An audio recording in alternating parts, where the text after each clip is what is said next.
बिस्मिल्लाहिर्रहमानिर्रहीम। अस्सलाम वालेकुम। उम्मीद करें सारे दोस्त खैरियत नाल हो। मैं नज़ीर रज़ा तुसां दे पे सारे यूट्यूब चैनल एग्रीकल्चर लाइफ। तो अज तुसां दोस्तां को दसना है भी काफ़ी सारे दोस्तां दी आंदी पे मैसेज आंदे पे शिकायत आंदी पे भाई केड़ा डीला है मुरा के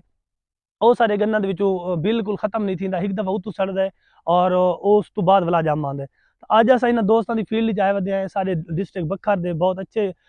ਗਰੋਹਾਰੀ ਮਲਿਕ ਬਾਕਰ ਸ਼ਾਨੀ ਸਾਹਿਬ GM फैक्टो शुगर मिल दरिया खान दे इन्हों का काफ़ी सारा गन्ना आई तो इन्हें आके सारे गन्ने ये कंप्लेन आती है भाई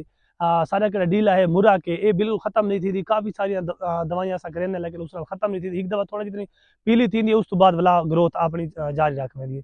तो पहले तो मैं तुमको दिखा देव भाई असा कि दवाई कराई उसका रिजल्ट कितना है उस तो बाद मैं तू गल करना कैमरा साहब मैं कैमरामैन साहब दिखा दो इन्होंने भाई और सारी फील्ड चेक करा दो तुसा तसली नाल ये कोई हिक जा नहीं ये ओवरऑल पूरी फील्ड है और इस फील्ड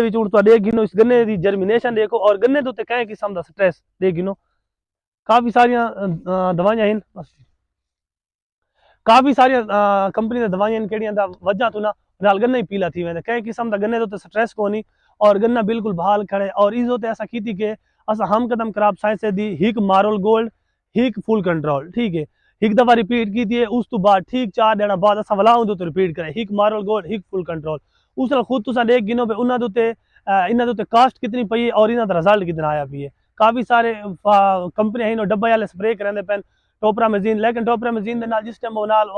गैंग भी या फुल कंट्रोल लैंदे उस तो बगैर उनका नहीं आता रिजल्ट तो उस नाल उन गन्ने का स्ट्रेस आता गन्ना काफ़ी जगह पर पीला थी वेंदे कई किस्म का गन्ने तो स्ट्रेस को नहीं तो इंशाल्लाह तुसा इवें करना है एक दफ़ा गैंग भी फुल कंट्रोल एक दफ़ा करने बाद 4 दिहाड़ा बाद 3 दिहाड़ा बाद भला तो रिपीट होंगे करना इंशाल्लाह कई किस्म का गन्ने तो जरा ही स्ट्रेस ना आसी जरा स्ट्रेस आए कहीं भी कंपनी का करो ओ मैं हर जाना मैं देसा ठीक है इंशाल्लाह तो ये करो उस तो बाद 100% रिजल्ट आसी और गन्ना केड़ा इस टाइम इन्होंने खड़े हूँ इस टाइम बहुत अच्छी जर्मीनेशन गन्ना करेंदा पी तो तुसा हूँ भी असा इन्हों को 2 बैग पाते पे DAP दे एक SOP दा ठीक है उस तो बाद नाल थोड़ा अस पैंदे पे ह्यूमिक एसिड और सल्फर पैंदे पे ठीक है तो ये इन खुराक लगती पी छोटियां शाखा निकलदियां पे उस दे नाल तुसा फिप्रोनिल क्लोरो या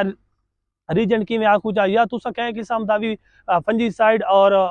क्लोरेंट्रा नीलिप्रोल ये तुसा पाओ लाजमी पाओ इंशाल्लाह तुरा गन्ना कई किस्म की छोटी शाख खत्म न थी ठीक है जी बहुत शुक्रिया अल्लाह हाफिज़।